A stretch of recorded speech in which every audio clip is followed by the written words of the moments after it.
« 2 avril, Bélier.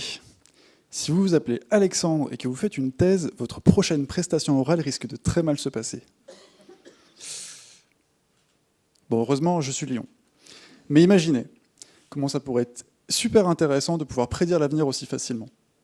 Ben, c'est un peu ce que je fais dans ma thèse, mais avec des souris. En fait, j'essaie de prédire leur réaction face à un danger, mais avant qu'elles le voient. L'intérêt, déjà, leur éviter un stress inutile.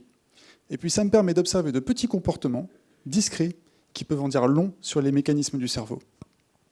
Alors vous allez me demander comment je fais ça.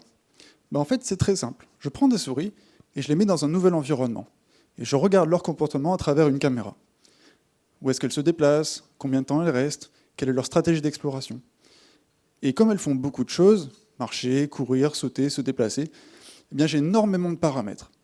Du coup, pour y voir un petit peu plus clair, j'utilise une stratégie qu'on appelle la réduction de dimension. Ça me permet de résumer tous ces paramètres en un seul point par souris et de regrouper mes souris en différentes stratégies d'exploration. Je retrouve des exploratrices, des prudentes et celles qui font un petit peu les deux.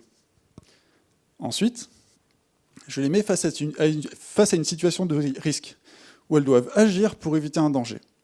Et là encore, je regarde les comportements et je fais des groupes. Et là, surprise, mes nouveaux groupes formés sont très similaires à ceux que j'avais précédemment.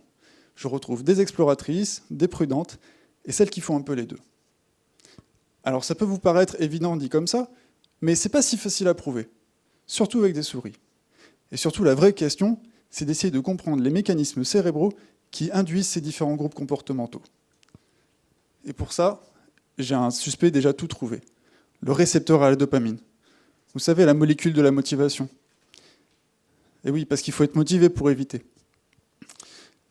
Comment ça marche? La dopamine agit sur son récepteur, sur des récepteurs, et peut moduler la motivation de la souris à se déplacer. Ainsi, on a des récepteurs qui augmentent cette motivation et d'autres qui la diminuent. Et dans mon cas, j'ai remarqué que les souris les plus prudentes sont celles qui avaient le plus de récepteurs qui diminuent la motivation. Donc c'est un candidat idéal pour dire que c'est ce récepteur-là qui induit mes groupes comportementaux. En d'autres termes, si je veux prédire l'avenir de mes souris, il me pas besoin d'horoscope, il me suffit de les regarder se déplacer. Et si je plisse bien les yeux, je peux même voir ce qu'elles ont dans le cerveau.